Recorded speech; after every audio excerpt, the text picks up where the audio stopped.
Professor Nancy November, Associate Professor in Musicology.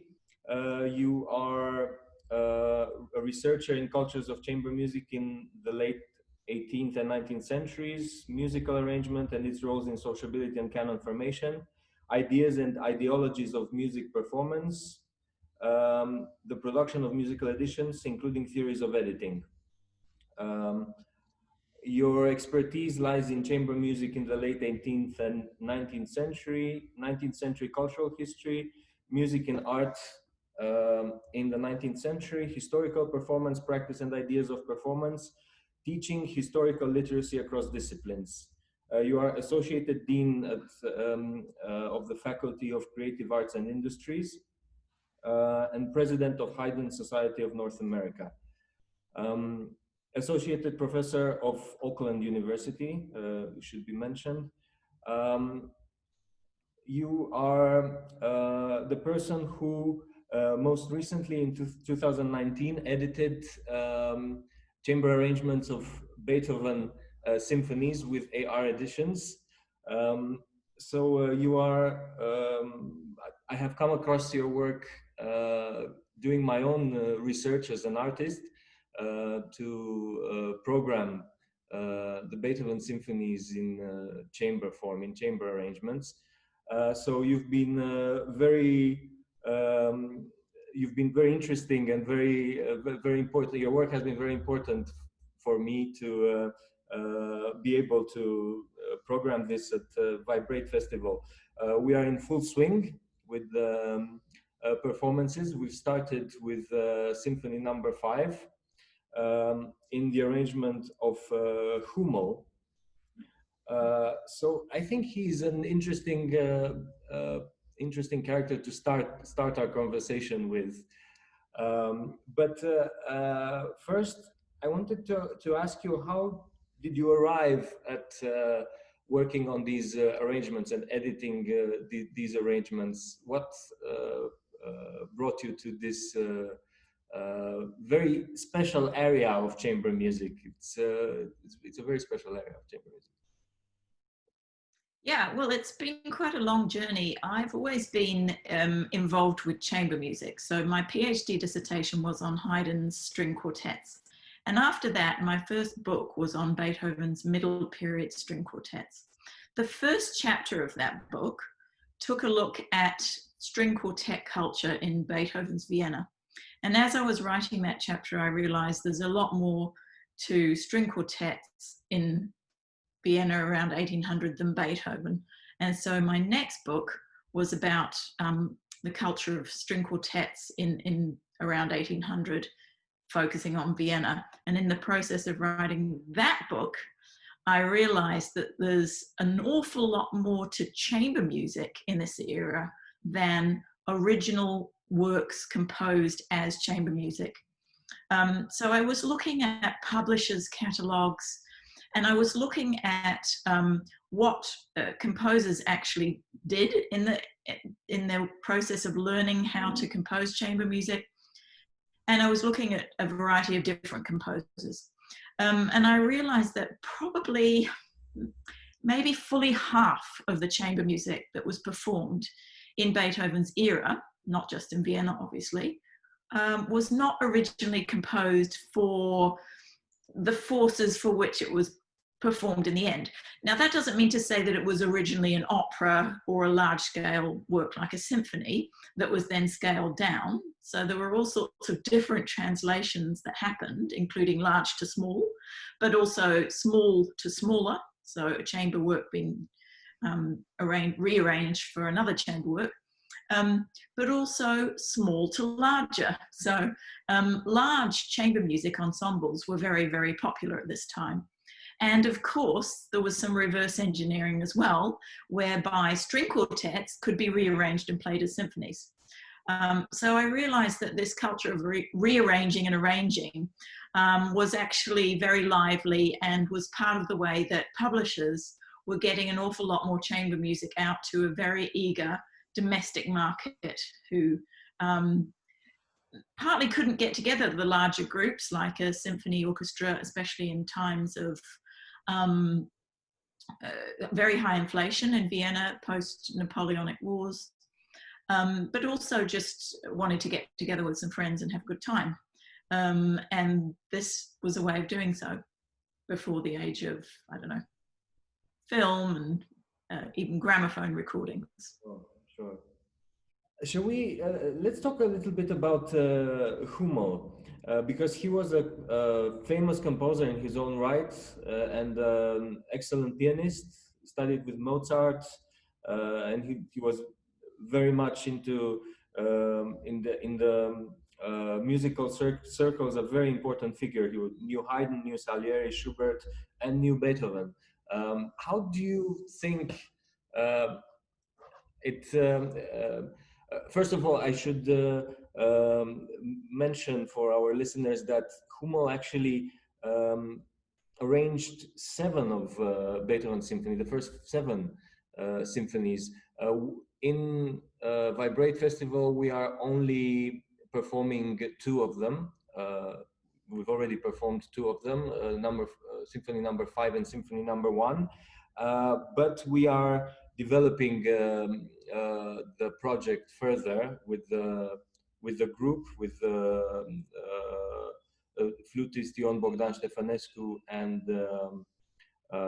cellist Ștefan Cazacu and pianist Diana Ionescu, the other director of Vibrate Festival. But yes, it's quite an unusual thing to discover that Hummel, a composer who was very much very busy with his own original music, arranged 7 of Beethoven's symphonies. What can you tell us about what happened there? Yeah, well, Hummel also, as you know, arranged quite a lot of works by Mozart as well. And making the connection to these, by then, which was in the late 20s and early 30s, 1830s, making the connection to then very famous people, Haydn and Mozart, did Hummel no harm at all. We have to remember that the Hummel arrangements could be also performed as solo piano arrangements. So they're quite versatile. And Hummel would perform these works to show off his own skill as a pianist. And then, of course, having a title page that not only says Hummel, but also Ludwig van Beethoven, makes this connection immediate for the market, for the buying public. Arrangements, as I've just indicated, were extremely popular and were a great way to make money. So Hummel had various different aspects to his career, but it was really, you know, it was a time still in which it was difficult to make a full-time career as a freelance composer, as even Beethoven discovered. So this was a really great way to get your name better known, and also to bring in a lot of cash. Hummel very cleverly marketed these arrangements so that they were published simultaneously, or almost simultaneously, in both in England and on the continent. The copyright rules didn't come into force in the way that we know until the 1880s, 1885. There was a particular ruling that forbade this sort of thing to happen. But in those days, obviously, you could freely publish in one location and then in another, and make twice the amount of money. So I think it was a win-win situation for himself and for his publisher. By that stage, Beethoven was dead and obviously wouldn't have had any say in it. But I think we also know that Beethoven approved certain arrangers, and Hummel and Beethoven were well known to some extent, completely different musical personalities. But Hummel, for example, visited Beethoven on his deathbed, actually to discuss the matters of copyright and to try to, he was one of the people that was instrumental in developing the new copyright laws, which would take place only well after both of their lifetimes. So it's, I think, right to think that Beethoven would have not been disapproving of these Hummel arrangements, and the connection of his own name to that of Hummel. That's really interesting for the performer to be aware of that, because there's always the question of is it legitimate in our day and age to perform these works in this form or not? And of course, there's different levels of faithfulness to the original work, and Hummel is one of those arrangers that takes certain liberties, isn't he? Absolutely. So what we see with the Hummel arrangements is Hummel's Beethoven. Hummel updates them. He adds crescendos and decrescendos where they weren't there. He adds pianistic features, and he makes it into, you know, the piano work is a standalone new work, really. The Hummel piano version of the Beethoven's Fifth Symphony is a standalone work for piano. And it's a new work. It's a new instantiation, if you like, of Beethoven's Fifth Symphony through Hummel's eyes. So I think there's a terrifically exciting opportunity there to get a glimpse of performance practice and performance aesthetics of the early 19th century through a very, in his own time, famous composer. Hummel was, after all, a famous composer and pianist as well. So, you know, you get that double lens as both a performer and a composer. Mm. On Thursday, we're continuing with the Heroic Symphony in the arrangement of Ferdinand Ries. Would you say he's a more... first of all, let's talk a little bit about him as a historical figure.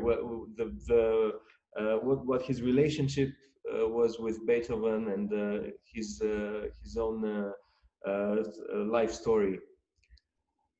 Yeah, so Ries, there's a slightly controversial debate in the scholarship as to exactly how long Ries studied with Beethoven, but in the early 19th century, around 1803, Ries actually studied for around about 3 years with Beethoven very closely. Ries was more than just a pupil. Ries was really Beethoven's right arm. He did things like looking for accommodation for Beethoven. He did some secretarial work for him. I think he was a friend and a musical ear as well, so somebody who you could bounce ideas around with. One really important thing that Ries did for Beethoven was a whole lot of copy editing, and this was the kind of the hack work, if you like. But I think in terms of our understanding of his arrangements of Beethoven, this is really important because Ries was well aware of Beethoven's extremely fastidious and oftentimes quite heated demands that he put on publishers. So one of Ries's jobs was to correspond and kind of manage the process of copy editing of various works of Beethoven.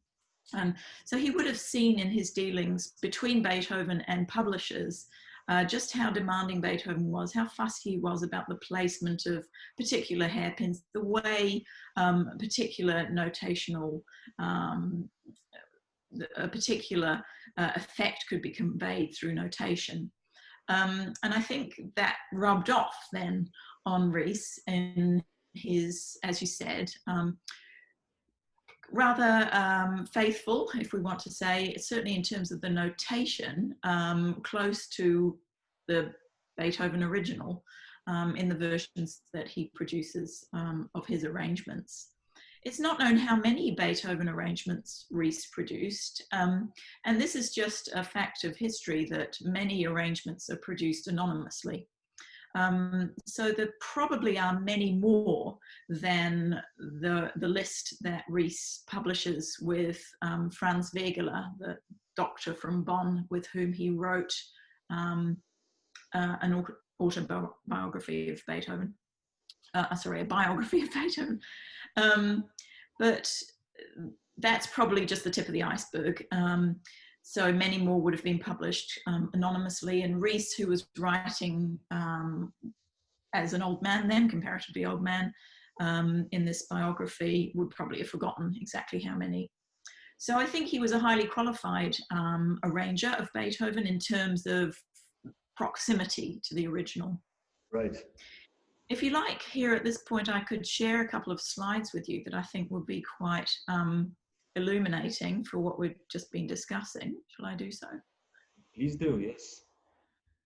Okay, so what we're going to do now is have a look at some comparative versions of the second movement, Marcia Funèbre, from the Eroica Symphony. This was one of the, I mean, all of the Beethoven symphonies were arranged multiple times in the course of the 19th century. But of all movements, this was one of the favorites. It got excerpted, played on its own by orchestras as well. It got arranged as a movement, a standalone movement. And then of course the Eroica Symphony itself got arranged and rearranged many times. So I'm just going to show you some very slight subtleties, but I think they'll give you an indication of how this works and how different arrangers take slightly different approaches. So the one that you see at the top here is the Ries version of the Funeral March, just the first 5 bars here. And you can see that if you can think back to the orchestral score, that there are certain aspects of this that Ries preserves quite nicely. For example, Beethoven's marking is actually piano at the opening and sotto voce. As compared to this version, which is for exactly the same forces as the Ries, and would have been created almost contemporaneously, probably. We don't actually know what date Ries created this version. It was published in 1828, a little bit later. But in this particular version, you can see that Ries has captured a few more features of the original than this anonymous version, and I'll just point those out. First of all, the tempo, designation, the piano, sotto voce is there in both versions, the rhythmic detail here, and also the double bass. So one of the features of the opening of this particular movement is that it's all very low register, including the first violins.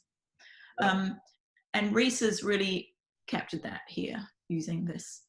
Note also a few niceties of articulation that he's captured as well, that are not in this other version. Now, if we just move on to compare the Hummel, and here I've just excerpted the piano because it's actually in all versions, it's only the piano that plays. You can see that actually Hummel adds a little extra textural interest here. He hasn't quite captured the low register boom in the bass. He's added his own kind of, his own articulation here. He's given it a tempo marking. And he's also tried to capture a little bit of the inner voice texture in the cello here as well. Yeah. We can have a little look later on in the movement, and you'll see a few things that Ries adds, that Hummel adds in terms of, and we could look at various spots where he adds crescendi and decrescendo markings and things like that. Yeah. And so broadly speaking, it's a little bit more intervention in Hummel as opposed to Ries. The other thing that Hummel does is he tries to pack everything possible that he considers important to the texture into the piano. Why? Well, because he knows that he's going to want to perform it separately without the other instruments. But what's really interesting is that I guess one of what today we may think, and I don't want to put words into anybody's mind, but I suppose to me, one of the hallmarks of this movement is this little figure, which is a kind of a drum roll, almost a march type drum roll to the downbeat. And notice how in this particular passage, which is just where the oboe enters, Ries, who doesn't present this as a version that can be played for piano alone, he has the piano doing that figure, and then first violin gets the oboe melody. Whereas Hummel, if you're playing this as a piano version alone, the triplet figure drops out. Yeah. Now, just to take the story a little bit further, in the Liszt version, because Liszt arranged all of the Beethoven symphonies for solo piano, in the Liszt version, he includes everything. So it's got the little drum roll to the downbeat, it's got the oboe melody, and it's all in the piano. So that's a slightly later story as well, and a different idea of fidelity to the original. Right. Let's move on to William Watts, because just in the order of the symphonies, we've talked about the third symphony. If we talk about the fourth symphony in our series, we play the septet version with the flute strings. Now he's quite a mysterious figure. He's, of course, he was in the British space. He was an Englishman, viola player and secretary of the Royal Philharmonic Society. What can you enlighten us on his approach to Beethoven and his symphonies? Yeah, so with William Watt, we get a completely different world from that of Beethoven's Vienna. So concert life, as opposed to in Vienna, in London, concert life had really got going a lot earlier and was fully established really in Beethoven's lifetime. And so what happens with those arrangements, the London arrangements, is that they're supposed to be reminders of a concert that you've been to, and they were overtly marketed as such. So on the title page, you read things like, as performed at the Philharmonic Society. And this was really William Watts's mission here, to produce a reminder that would both remind people of the Philharmonic Society, which of course did them no harm, but also encourage people to re-experience that music. And it had an educational function as well, so they could re-experience in a hands-on format with close listening, repeated listening, some quite complex music. So as you mentioned, William Watts is slightly difficult to trace in musical culture at this time. There's not a whole lot written about him, and this is the case with many of these arrangers. But he was a musician, and he did perform regularly as part of the Philharmonic concerts from about 1813 to 41. And he was the secretary in roughly those dates as well. So he really wanted to promote that. He wanted to promote performance and understanding of large-scale works, and also the Philharmonic Society as an entity. And so these works were part of a series of Beethoven arrangements, just as were the Hummel. And that was, of course, very important for Beethoven canon formation at this time, to have your works in the absence of complete editions of the symphonies, which were to appear from the mid-19th century. Instead, we have complete arrangements. And that presents things, if you like, as a box set that you can take home, study, and enjoy, and then when that work is programmed again at the Philharmonic Society, you'll think, oh, well, I must go and see that. So I think that was the motivator, sort of double motivator for William Watts with these particular editions. Again, from Beethoven's perspective, he would not have disapproved of this. He was quite curious about arrangements that were produced in England, and actually requested that some be sent to him so that he could enjoy them as well and play them.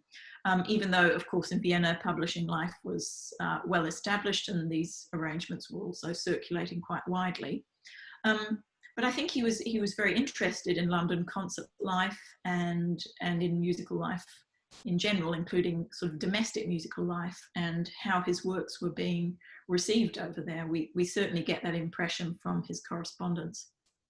Yeah, that makes sense, because finally it's another form of interpretation, isn't it?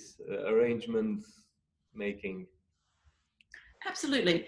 Arrangements I see as being a really interesting line of reception history.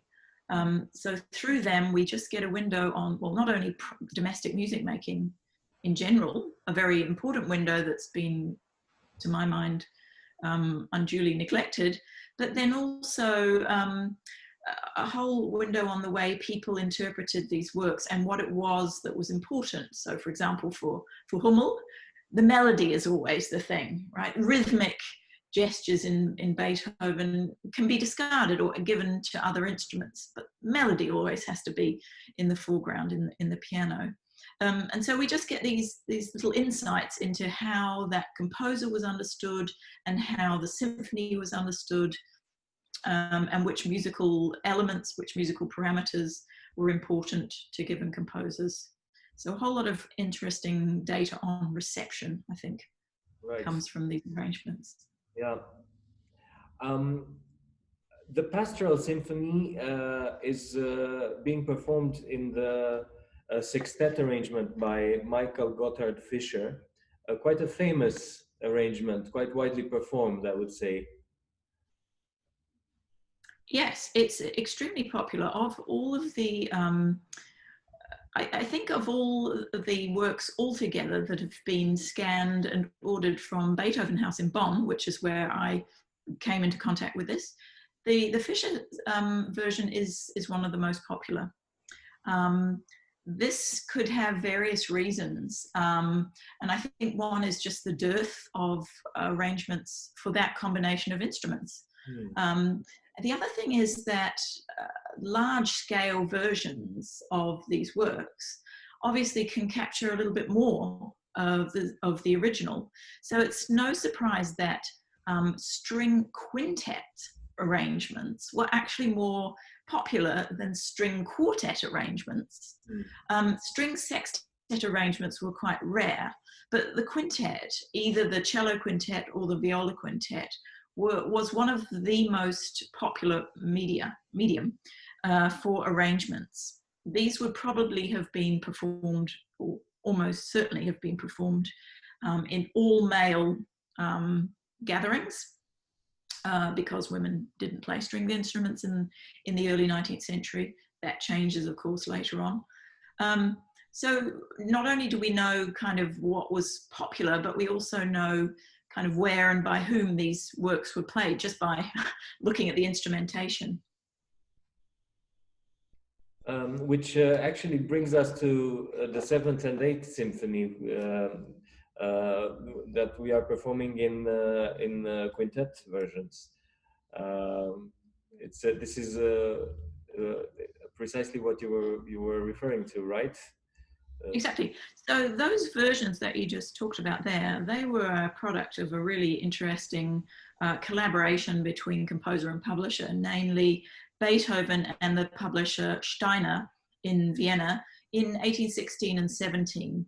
In 1816, for various reasons that I won't go into, but you can read about in the editions, Beethoven, well, he needed some money, and he decided that it would be a great idea to actually get some arrangements of Wellington's Sieg, Wellington's Victory, and the 7th and the 8th Symphony in a set, released at exactly the same time that the orchestral parts and the orchestral score, which is also a very important first, were released in Vienna by this particular publisher.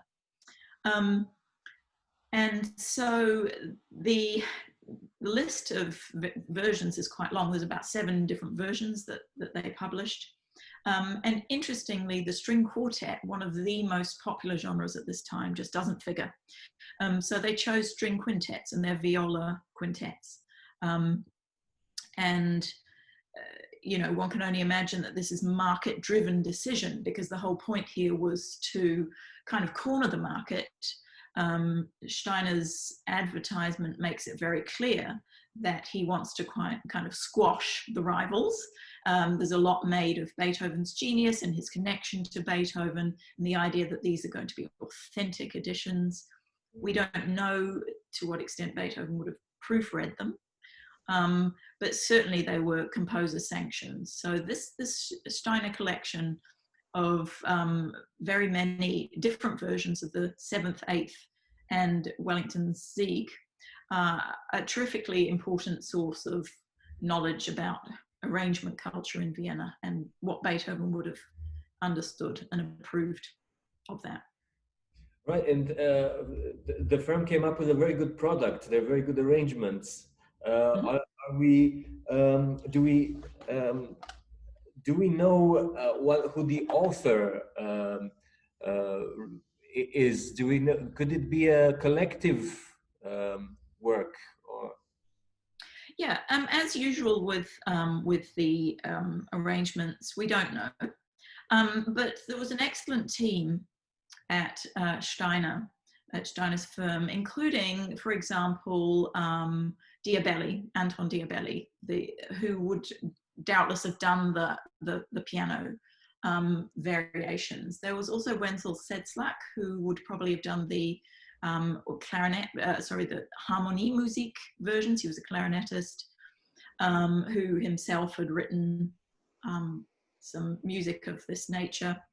There was Tobias Haslinger, who may have done the quintet version. All of them very talented composers in their own right.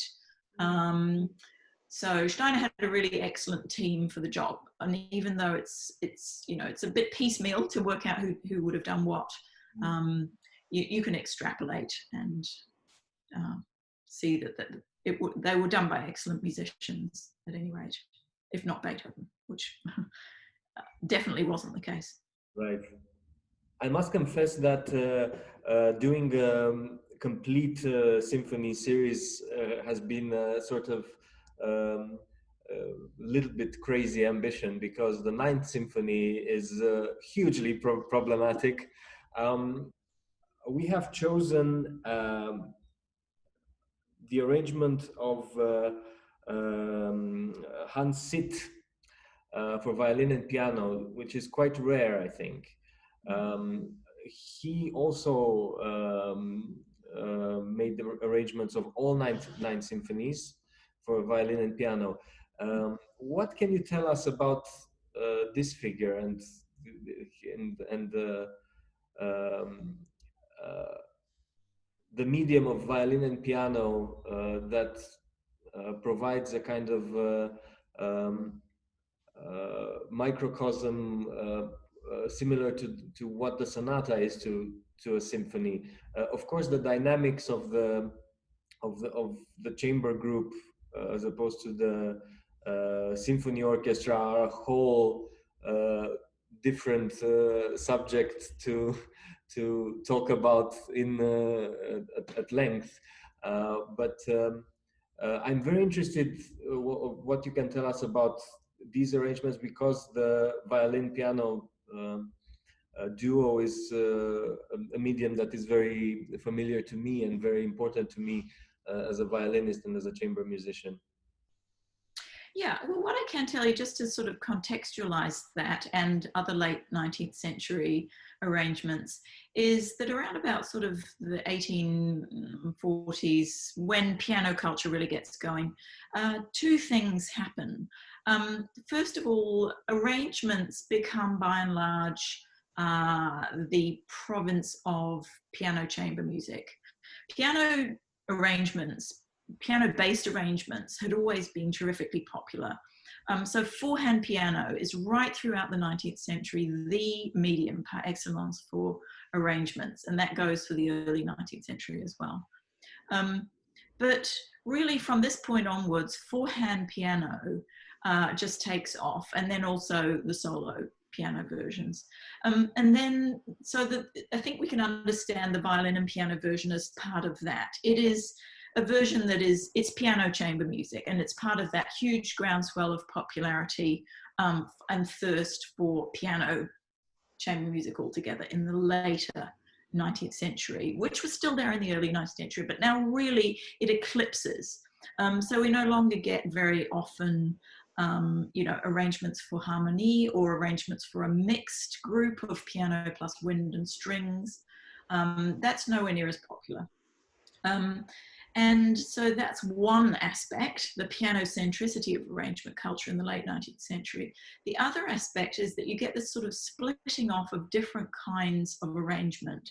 On the one hand, you have arrangements by virtuoso performers, and Kalkbrenner Czerny and Liszt are kind of the first of these people, and obviously Liszt is the most important of those three. And they produce arrangements that attempt, as you just said, to capture the work as an orchestral entity and to render that palpable for the performers or the audience, usually in the context of a public performance. On the other hand, there's obviously this still huge populace of domestic musicians who need music to play. And they are the market for much of the forehand piano music. And they're also the market for an arrangement like that of Hans Sitt. And so they are not so able to capture every possible aspect of musical texture. And these arrangers who appear are largely hired by publishing houses, Hans Sitt is one of them, to produce music that will be playable by reasonably capable amateurs and to be enjoyed in the domestic setting, as opposed to something that's destined for the concert hall. So it's part of that piano culture, but it's also part of this kind of very large subset of arrangements that are still for domestic purpose, which is not to say that it's been dumbed down a lot. Many of them are quite difficult, but I guess the best arrangers are the ones that manage to give a sense of the whole, as if, and the analogy of etching and sketching is actually one that comes up quite a lot in the literature, including in the late 19th century, when people write about arrangements. So of course the quintessential sketch will allow the viewer to extrapolate and understand the bigger picture. And so that was the function of these particular arrangements, to give the listener an ear-opening experience in which they would imagine something much bigger while still listening to violin and piano in the home. Lastly, I wanted to challenge you to perhaps make discuss a little bit what role these arrangements and this form of performing could play today, especially in the situation that we are, that symphonic music is limited for hopefully a very short temporary time, and obviously the chamber performance of these huge symphonic works cannot be a substitute. It can be as it was in the 19th, 18th and 19th century. It was a parallel practice, right, to the symphonic performances. It was a parallel, and it was a synergetic relationship, symbiotic relationship, I would say. So the one was supposed to enhance the other. The act of playing an arrangement is completely different to the act of sitting in a concert hall and listening to a work. You get more than you do in terms of hands-on experience, much more obviously in terms of tactile, getting into the work, being able to listen with a new set of ears and understand how things are put together.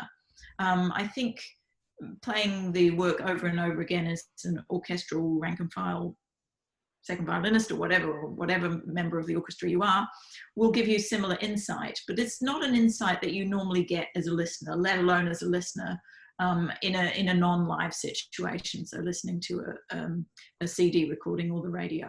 So there's just this hands-on element, which obviously is still valid today. And I mean, I think you really answered the question yourself about how to answer this challenge. And one crucial way is that we're actually, in an odd way, we're kind of reliving early 19th century Vienna here, because in those days there were, especially post 1815, there were some quite strict sanctions on the gatherings of large groups of men, for obvious reasons. That political uprising had resulted from that in France, and look at what happened there.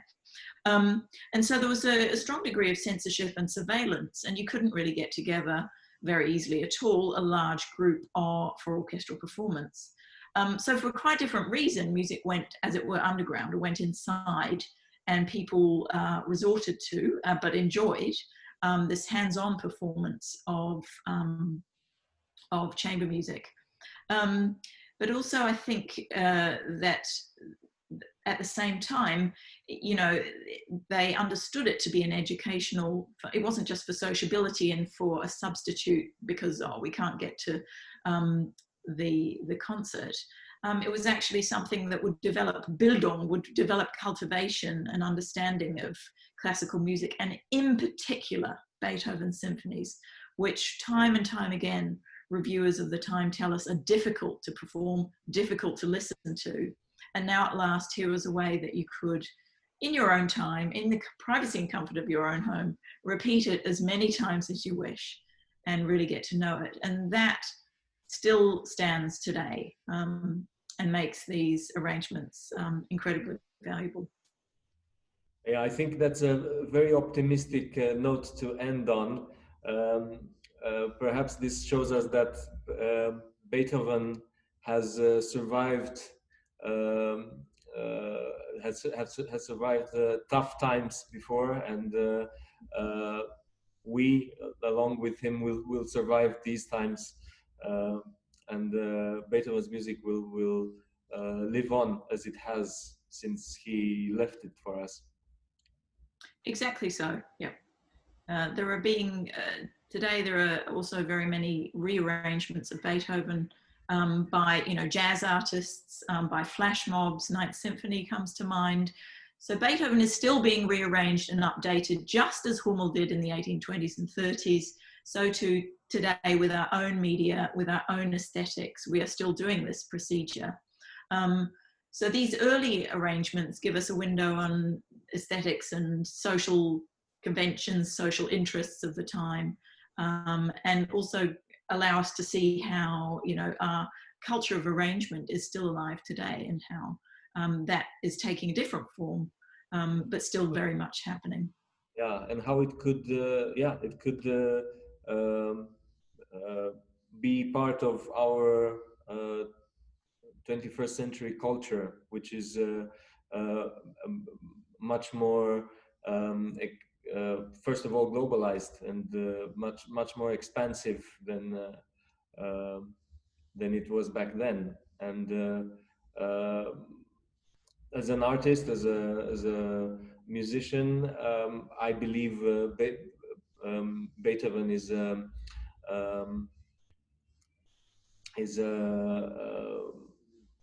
part of that wealth of the whole humanity, and perhaps this frame of mind of what was called arrangement in 19th century, perhaps today we would call it remixing, or we would call it adaptation. That's a term that I think works very well in our times, for in many different fields, and brings to the musician's frame of mind a very good, very wealthy concept. So yeah, perhaps. And actually, sorry to interrupt, actually Beethoven's term and Steiner's term that he also borrowed for arrangements was sometimes Übersetzung, translation. So he sometimes used arrangement, the French, or Bearbeitung, the German, but Übersetzung, or translation, was a very positive way of putting this, which I think is highly relevant to the manifold different ways that we do arrangement today. Thank you very much, Professor Nancy November, and hope to be able to follow your work in this field and other fields in the future as well. Thank you. Thank you.